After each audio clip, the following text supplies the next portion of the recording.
Imagine a place where the air feels heavy with memories, where each gust of wind whispers the stories of those who once lived, loved, and died there.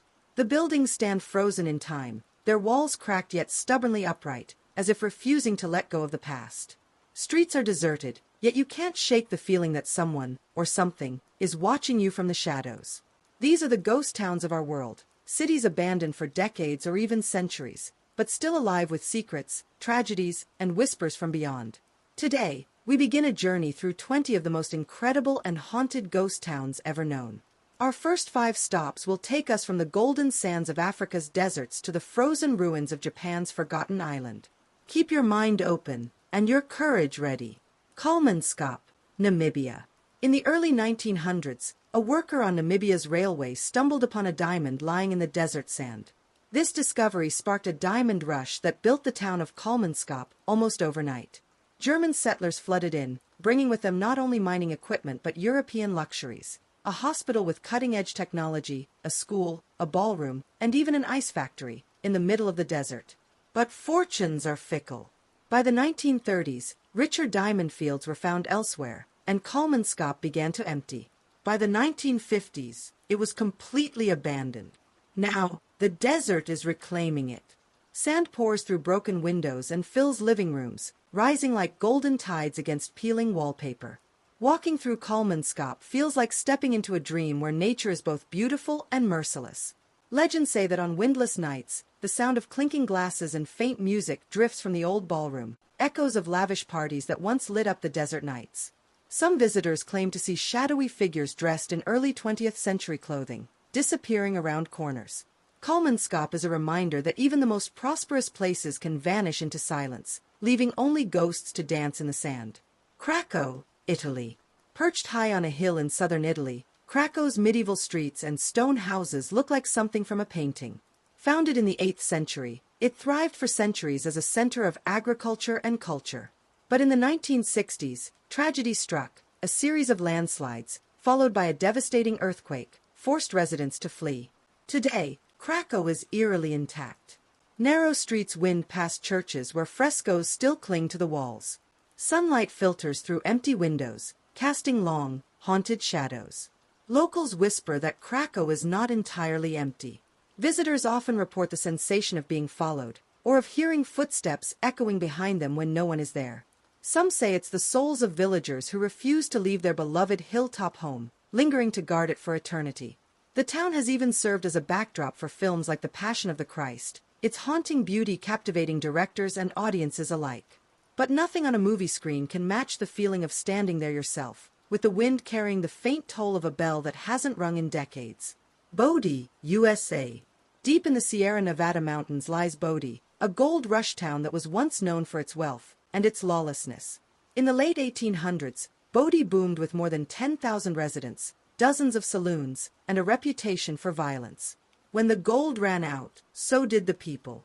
Today, Bodie is preserved in a state of arrested decay, furniture still in place, shelves still stocked, but everything covered in a fine layer of dust. Bodie carries a strange curse. It's said that anyone who takes something from the town, even a pebble, will suffer misfortune until the item is returned. Park rangers receive dozens of packages each year containing stolen artifacts and letters of apology from those who dared test the legend. As you walk its streets, it's easy to imagine gunfights, drunken brawls, and whispered deals in smoky backrooms. And perhaps if you listen closely, you might hear the piano playing in the long-abandoned saloon, even though there's no one there. Ashima, Japan. Just off the coast of Nagasaki lies Hashima, an island shaped like a battleship, earning it the nickname Gunkanjima, Battleship Island. Built in the early 20th century as a coal mining facility, it once housed over 5,000 people in its cramped, concrete apartment blocks. Life here was harsh. Long hours underground, relentless storms battering the island, and the constant roar of the sea. In the 1970s, as Japan shifted to petroleum, the mine closed, and residents left almost overnight. Now, the island is a skeleton of its former self. Windows Gap like empty-eyes, Sairvels crumble, and the sound of waves echoes through hollow always. Urban legends speak of the spirits of miners who died in accidents, still wandering the tunnels below. Some visitors claim they've heard voices in the dark, speaking in Japanese, urging them to leave. The island is now a restricted UNESCO site, but even from the tour boats, you can feel its desolate, almost malevolent presence rising from the sea. Humberstone, Chile. In the vast Atacama Desert lies Humberstone, once a thriving hub for nitrate mining in the early 20th century.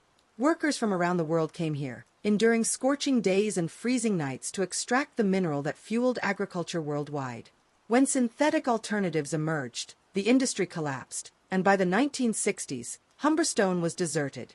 Yet the town remains eerily preserved. The school still has chalk on the blackboards, the theater seats are ready for an audience that will never come, and rusting machinery stands like frozen giants. The Atacama is one of the driest places on Earth, and perhaps that's why the whispers of the past seem so clear here. Many claim to hear the laughter of children in the empty playground, or to see figures standing in doorways before vanishing into thin air. Walking through Humberstone is like entering a forgotten world where time has stopped, but the stories have not. Pripyat, Ukraine. On April 26, 1986, life in Pripyat changed forever. The town, home to 50,000 people, many of them workers at the nearby Chernobyl nuclear power plant, was vibrant and full of life. Families strolled in the park, children played in the schoolyard, and the newly built amusement park prepared for its grand opening. But at 1:23 a.m., Reactor 4 exploded. A massive release of radiation poisoned the air, though the people of Pripyat didn't know it immediately. The evacuation came 36 hours later, with residents told to take only essential items. They would be back in a few days. They never returned. Today, the Ferris wheel stands frozen, its bright yellow gondolas rusting in silence. In classrooms, textbooks are still open on desks, and gas masks lie scattered on the floor. Nature has crept back, reclaiming streets with trees and wild animals. Visitors often describe an overwhelming sense of absence, a silence so deep it feels unnatural. Some report hearing children laughing or footsteps in the school corridors. The radiation may have driven people away, but for many, the ghosts never left. Kayaköy, Turkey. Nestled in the hills of southwestern Turkey, Kayaköy was once a thriving Greek village known as Lavisai. For centuries, it was home to Greek Orthodox Christians who lived in harmony with nearby Turkish Muslims. But in 1923, after the Greco-Turkish War, a population exchange forced the Greeks to leave, and the village was abandoned. Stone houses line the hillside, their roofs long gone but their walls still standing. The twin churches, Panea Pirgiatissa and Taxiaris, still bear traces of beautiful frescoes, faded but enduring. At sunset, Kayaköy glows in golden light, creating a haunting yet peaceful scene. However, locals tell stories of flickering lights appearing in the empty houses at night, and the sound of hymns drifting on the wind. Some say it's the spirits of villagers still celebrating Sunday Mass, unwilling to leave their sacred home. UNESCO has considered Kayaköy for World Heritage status, not only for its architecture but for the poignant story it tells, of communities torn apart by history, leaving only echoes in the stone. Centralia, USA. In 1962, a fire started in a coal seam beneath Centralia, Pennsylvania. No one knew it would become an unstoppable inferno that would burn for decades. The underground blaze spread, releasing toxic gases and causing the ground to split open in steaming cracks. By the 1980s, the government deemed the town unsafe and relocated almost all its residents. Today, only a handful remain. Streets end abruptly in weeds and rubble, and the former Route 61, now known as the Graffiti Highway, is covered in colorful spray-painted messages from visitors.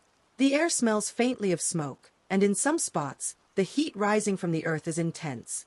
Legends claim that shadowy figures have been seen moving through the mist, their faces indistinct, as if they belong neither to the living nor the dead. Centralia's fire is still burning, and experts believe it could continue for another 200 years, a slow, smoldering reminder of how a single spark can erase an entire community. Oradour-sur-Glane, France. On June 10, 1944, Oradour-sur-Glane was forever marked by one of the most brutal massacres of World War II. Nazi soldiers entered the quiet village, herded the men into barns, and set them ablaze. Women and children were locked inside the church, which was then set on fire. After the war, French President Charles de Gaulle ordered that the ruins remain untouched as a memorial. Today, rusted bicycles lean against walls, sewing machines sit idle in houses without roofs, and burned-out cars rest in the streets. Visitors walk in silence through the skeletal remains, reading plaques that list the names of victims. Many describe feeling a crushing weight in the air, as though the anguish of that day still lingers. Some claim to hear faint cries or smell smoke when there is none. Oradour-sur-Glane is not just a ghost town, it's a place of eternal mourning, where history demands to be remembered. Bannack, USA. Founded in 1862 during Montana's gold rush, Bannack quickly became a bustling frontier town. At its peak, it boasted saloons, a hotel, and even the first territorial capital. But along with prosperity came violence. Henry Plummer, the town's sheriff, was accused of secretly leading a gang of outlaws who robbed and murdered travelers. Eventually, Plummer and several of his men were hanged by vigilantes, a dark chapter that still haunts Bannack's history. When the gold ran out, so did the people. Today, Bannack is preserved as a state park, with wooden sidewalks, weathered buildings, and a chilling sense of being watched. Rangers tell of visitors seeing a woman in a blue dress inside the old hotel, believed to be the ghost of a miner's wife who died tragically.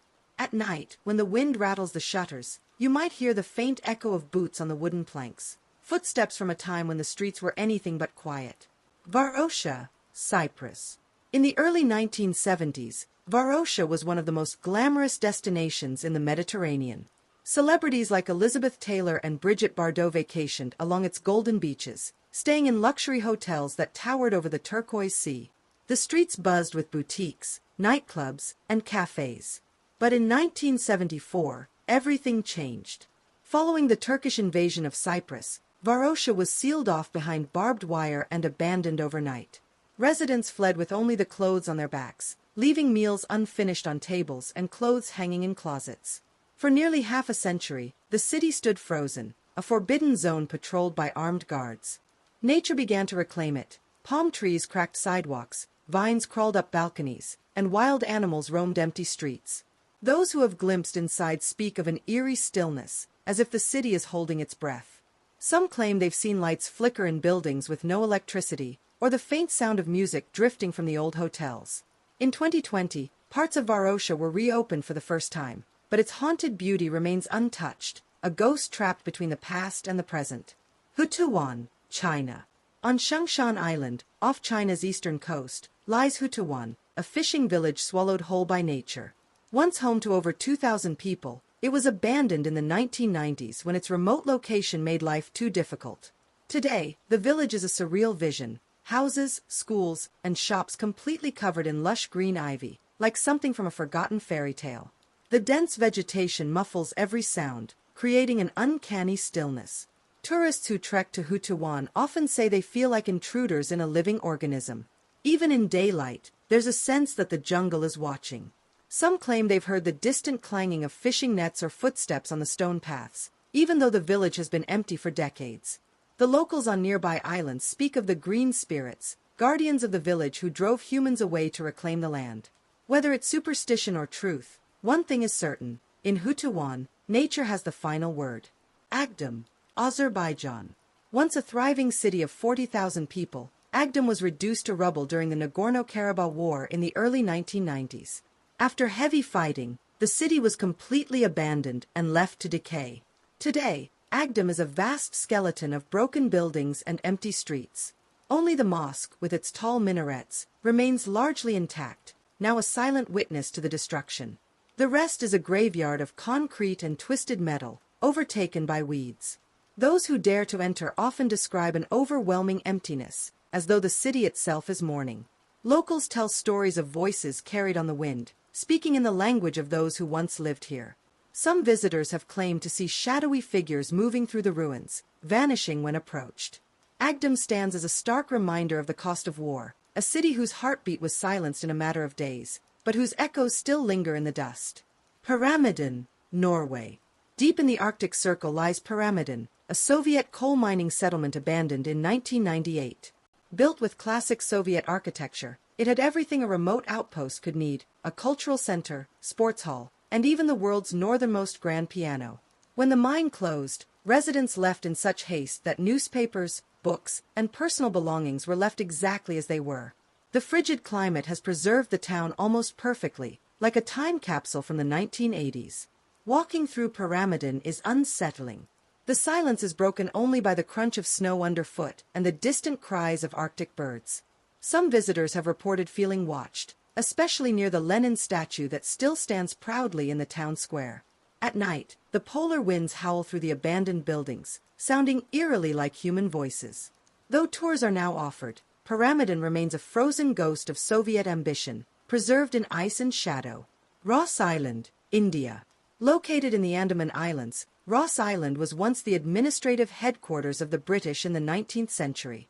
It boasted grand colonial buildings, clubs, churches, and lush gardens. Then, disaster struck. An earthquake in 1941 severely damaged the island, and soon after, it was occupied by Japanese forces during World War II. When the war ended, Ross Island was abandoned for good. Now, giant banyan trees have wrapped their roots around the crumbling walls, pulling them slowly into the earth. Walking among the ruins feels like stepping into a battle between nature and history. Some say the ghosts of British officers still patrol the island, their footsteps echoing in the silence. Others claim to see uniformed figures standing in doorways at dusk, disappearing when approached. At night, the island is pitch black, the only sound the rustle of leaves, as if the trees themselves are whispering the island's secrets.